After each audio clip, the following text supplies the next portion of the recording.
if you were in class yesterday, you know we were talking about World War I. And so today we're going to talk about things were going on in America kind of during that time period, not so much overseas. So we start the PowerPoint. Just a reminder for everybody to go ahead and sign in the chat. So this is where we left off yesterday. So if you weren't here yesterday, you can go and check out the recording of yesterday's class on the YouTube channel. But ultimately, the United States enters World War I late. World War I comes to an end in 1917, and ultimately the end result is kind of a reformation of Europe in terms of what the country boundaries look like. So you see Germany is split up. Austria-Hungary becomes split up into a bunch of different countries. Some countries join together, form new countries. So everything's kind of reordered, right? So, and while this is all going on, like I mentioned at the end of class yesterday, on top of all this reformation in Europe, Germany is also essentially accused as the aggressor in this whole thing, even though they weren't necessarily the conflict that started World War I. They were kind of deemed the ones that escalated it by everyone else. And so Germany was not allowed to keep an army or navy, so they were punished militarily. And they were also forced to pay reparations, which was basically money to other countries for the damage caused by the war. Right? So Germany was heavily penalized. And again, like I mentioned yesterday, part of that led to this kind of rise in nationalism of, it's everybody else against us in Germany, and you see a rise in fascism and ultimately Hitler and the rise into what would be World War II and all the stuff that goes along with that. So again, today we're going to talk about more of what was going on in America and what America looks like. Okay? And we'll just see how much we get through and kind of go from there. So we talked about Wilson's 14 points, President Woodrow Wilson.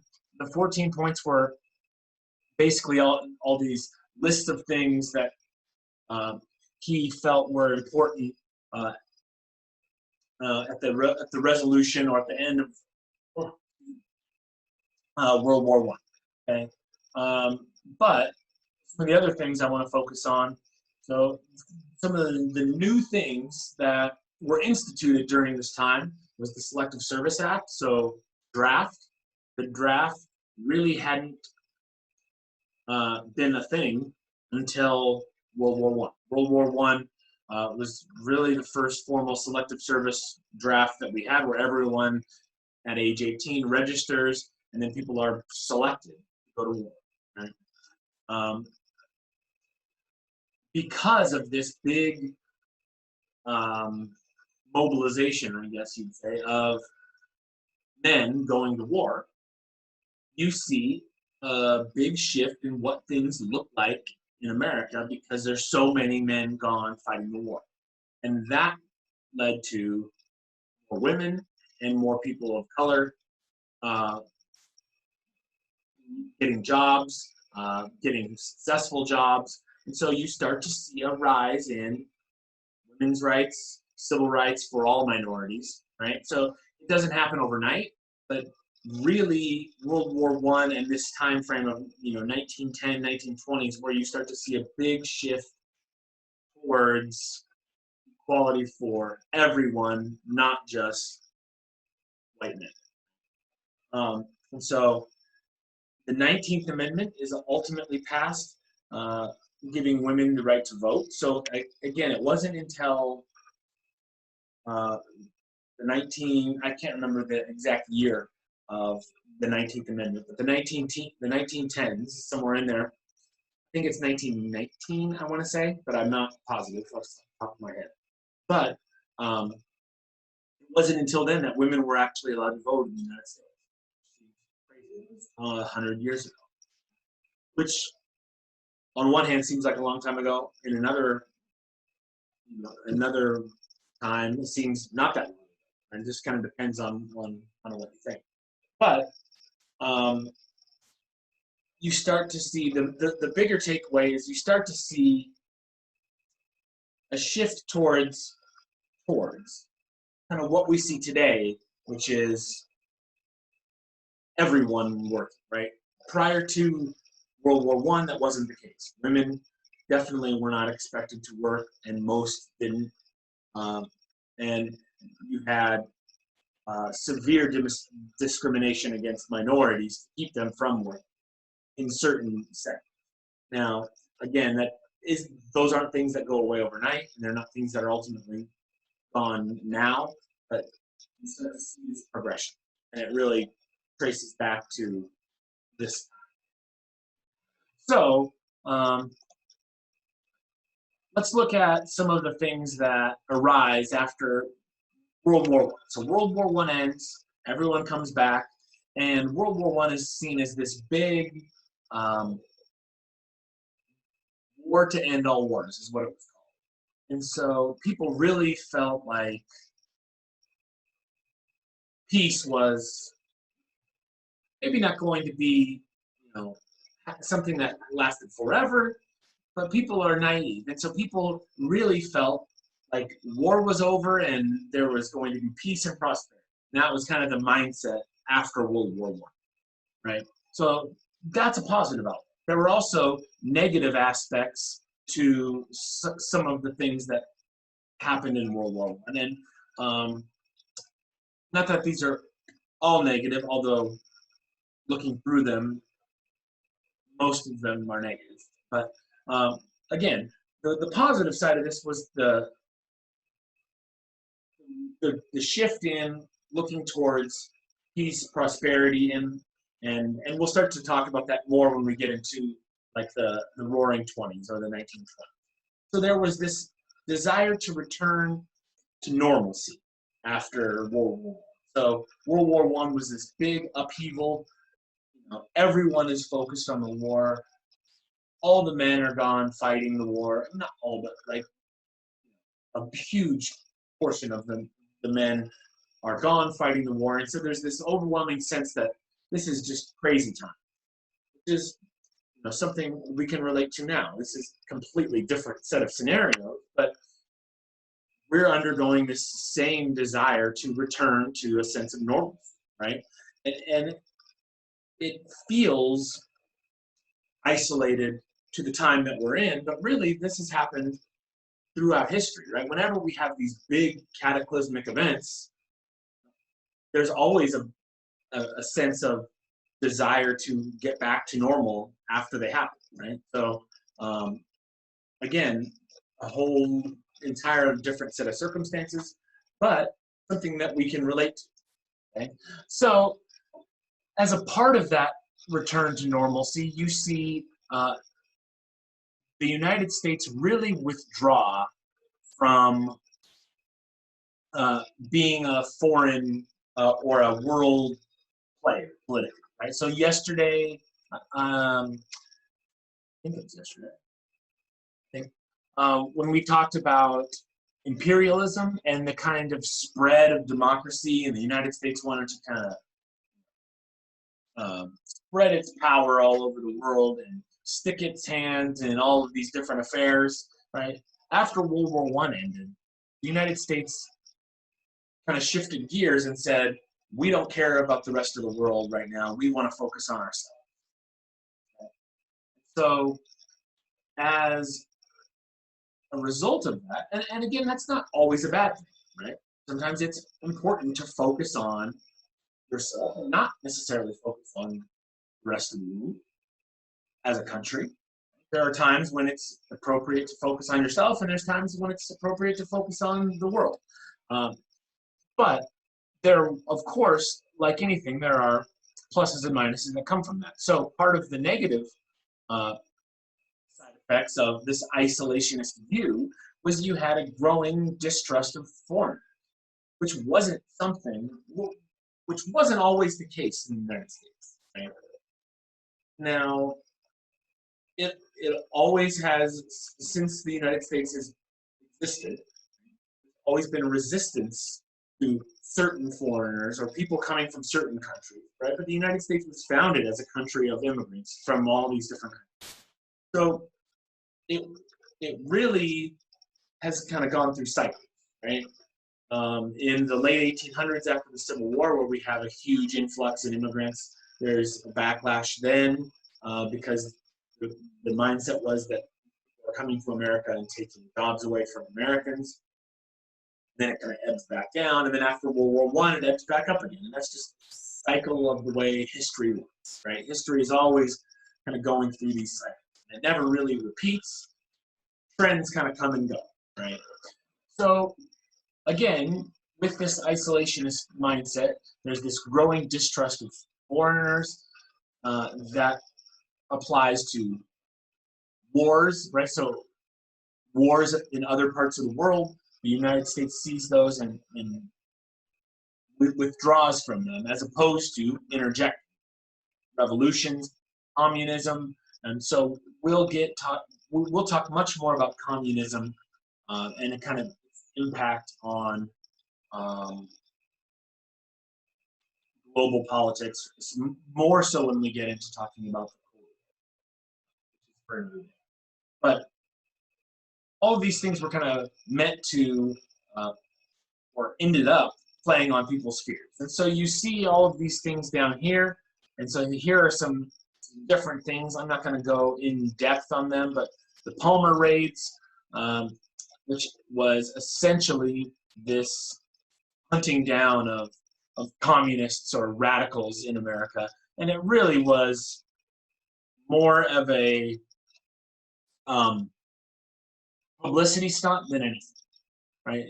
In reality, there were very, very few of these so-called radicals that were being hunted down by the Attorney General, but it was a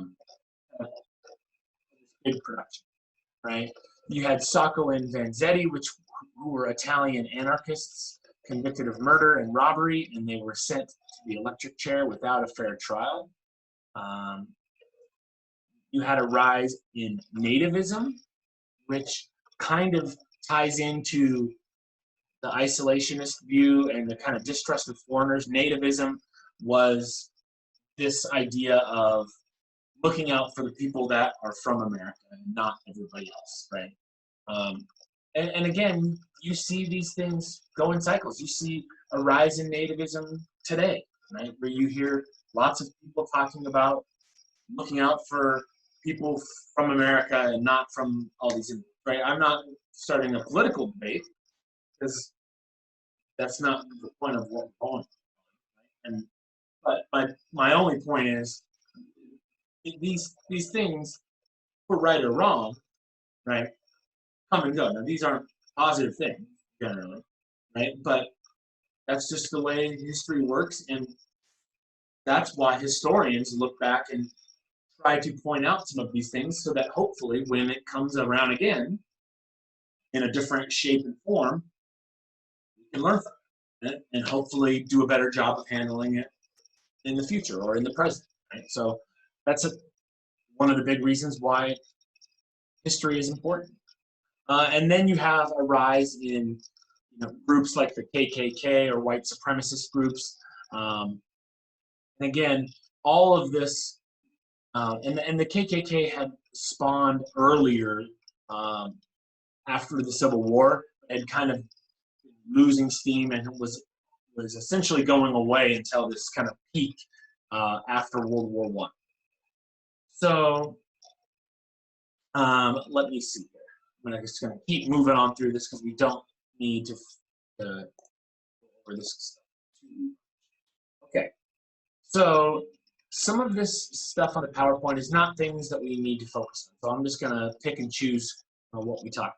The Roaring 20s, and we call it that because it's seen as this time of excess and wealth and success, and everyone's partying, having a great time, right? And that's kind of the image of the 20s, right? The economy's doing great, people are working, people are, have money to spend. Now, in retrospect, the 20s also have been called the Gilded Age, which gilded means like coated in gold as opposed to being made of gold, so that implying a certain level of phoniness. And so the Roaring 20s, while there was a lot of prosperity and economic success and economic growth, some of that was fake to a point, right? So some of that was just kind of the getting caught up in the times and thinking things were really better than they were. But you have a string of presidents, Harding, Coolidge, and Hoover, who essentially wanted to do nothing. And what I mean by do nothing, and I'm not criticizing them or interjecting my political thoughts and views on this, but they wanted to stay out of the economy, let it do its thing, because it was going well, right? And so they are kind of referred to as the do-nothing president, right? So, and again, that's not a positive connotation, but you can take it positively or negatively, depending on your political views, right? But they essentially wanted to stay out of the economy, keep the government out of economic issues, and just let things go, right? And part of that, and it kind of comes back again in a big way in the 80s with Ronald Reagan, another Republican president, where this trickle-down theory of economics is that if businesses are doing great, then the employees that work for those businesses are great. Now, we can have a debate over whether that's true or not, but it wouldn't be very fun to debate that with me talking to myself. I would just be agreeing and disagreeing with myself. But that was their logic, that if businesses are prospering, then so are employees. Now, like any theory or anything like that, that's probably oversimplified.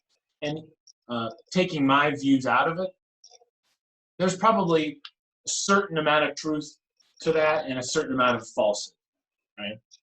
It doesn't necessarily mean employees are doing great if their business is, but it probably doesn't hurt either, right? So again, I'll move on. I've been cooped up in my house and just wanting to have political debates with people, I guess. All right, so moving on. Let's see, 10 minutes. I don't think we'll actually do any practice questions today. I think we're going to take a break from the practice question grind. Now, I mostly want to get through this next chunk and up to the Great Depression, and then tomorrow we will probably talk about the Great Depression and then finally do something. So Prohibition comes around. The 18th Amendment and the Volstead Act that kind of work together effectively banned the sale and consumption of alcohol, right? And it empowered federal agents to investigate and prosecute offenders. So all of a sudden you have something that was legal for hundreds and hundreds of years. People had always drank alcohol. That was a normal thing. The United States has this surge in not morality, because that's a phone. They didn't have a surge in morality, but there was a groundswell of support for, we think alcohol is the cause of all these problems, so we think the best thing is to make it illegal and get rid of it. Okay? So what I'm going to just click, all right, I just didn't know how many clicks I had to do there. All right, so we can look back on Prohibition and realize now, and when we compare it to other things that have been illegal, in hindsight, maybe making them illegal and outlawing them isn't the most effective way to go about it, right? Because by making alcohol illegal, essentially what it did was lead to strengthening the mob, and illegal trafficking of things became a big business, right? And it became harder to regulate. So you have, because essentially what happened was, one day everybody woke up and it was illegal to drink alcohol.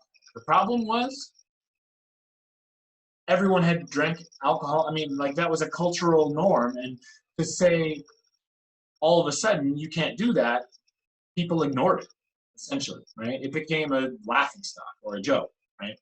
And so you had a huge business all of a sudden go from on the books and legal to underground, off the books, and illegal. So that led to corruption, that led to lots of different issues, right? And it became impossible for the law enforcement to handle that because it was too much. So you had, again, the rise of gangs, organized crime, the mob. They boomed because of it. I mean, this was their bread and butter. Before this, organized crime existed, but not to the level that it did before and after Prohibition. Right? Prohibition really gave rise to organized crime as we think about it. Right? We also had illegal bars. So you've probably heard of some of these terms, right? So speakeasies were these secret drinking establishments, typically underground or in kind of off the beaten path places that were not advertised, or you kind of had to know where they were. And so that's what they were. They were basically secret bars that you could go and get drinks at. And that became a whole thing. Like in the 1920s, now looking back, are known for these speakeasies. You know, you see pictures of dancing, playing music. You know, all of this kind of centered around these secret bars. The bootleggers were the actual people that were smuggling illegal alcohol from place to place. Let's see. Again, some of the reasons it failed, all of those things, insufficient funding, right? So in other words, they were fighting a war they couldn't win, right? To try to pay for the war against alcohol was too costly for the government. And then ultimately it lacked public support. Again, people didn't buy into it. People just said, that's a joke. We're going to go and drink alcohol. Go ahead and stop us. It's kind of the mindset of America at the time. And then also, it was dangerous to an extent.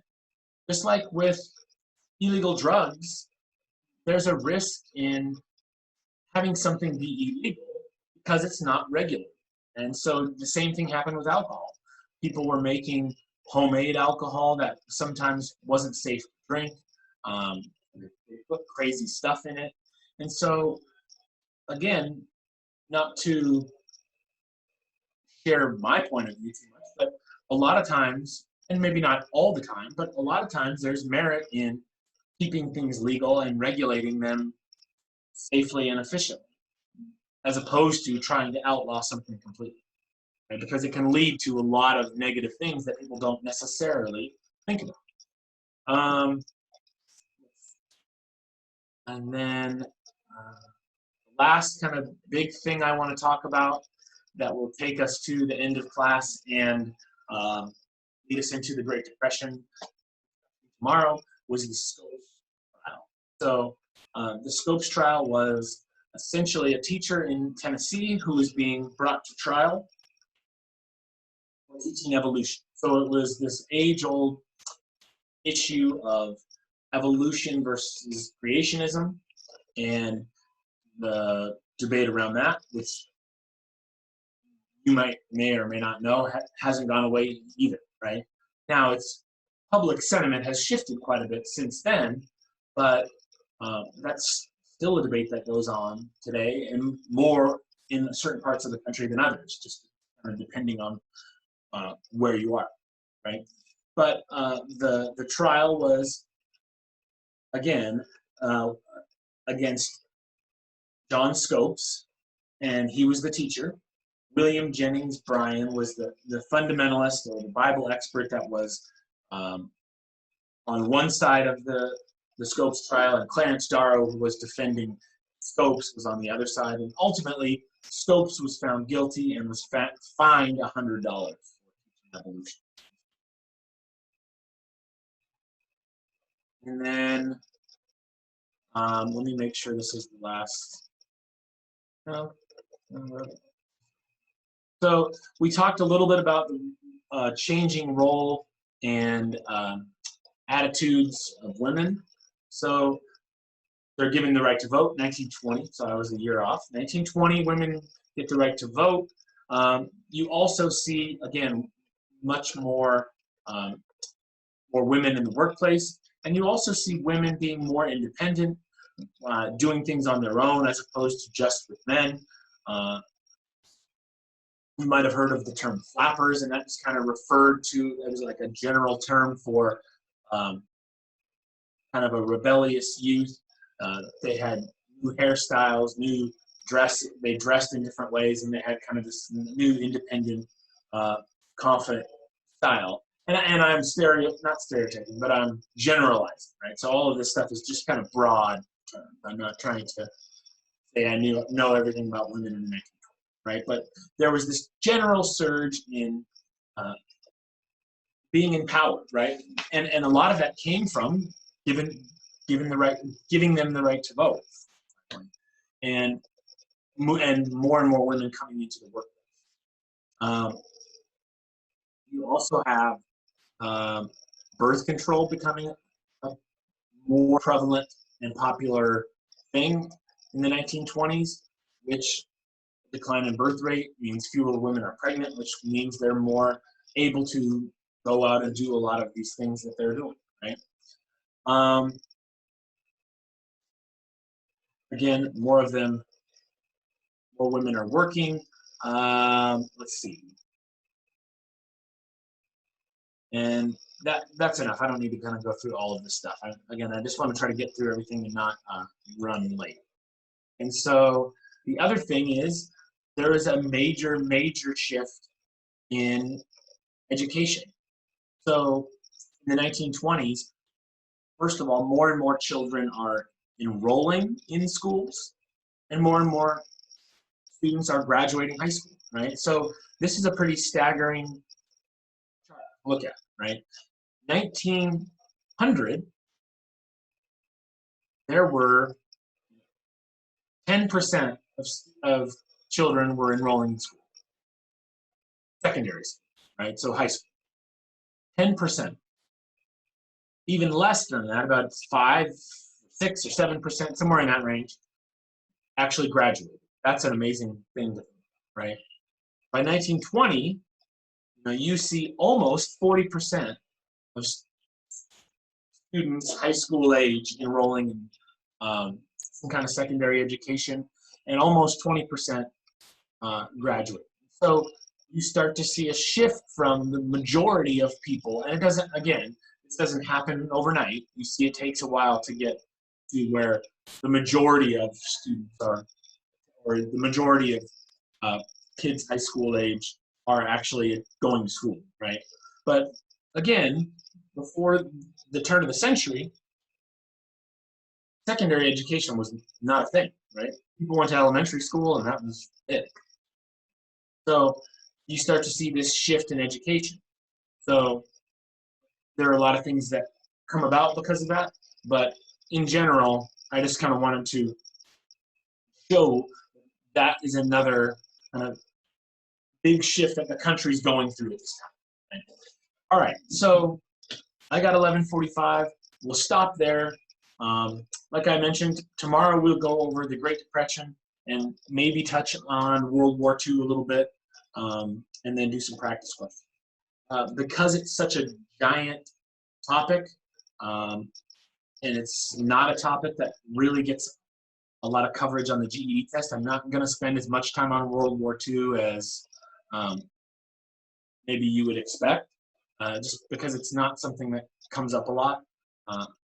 I can always come back and talk about World War II stuff later, but you can get so wrapped up in it that you can spend a lot of time. So I'm not going to spend much time on it at all, so that we can get through U.S. history and move on to all the other aspects of social studies that we need to do. All right, so with that, I will leave everyone for the day. I hope you have a great day. Remember, Martin's got reading class at 12:15, so if you need reading help, make sure you attend Martin's class, and I will be back at 1:15 with my normal science class. So, all right, everybody, have a good one, and I will talk to everyone later.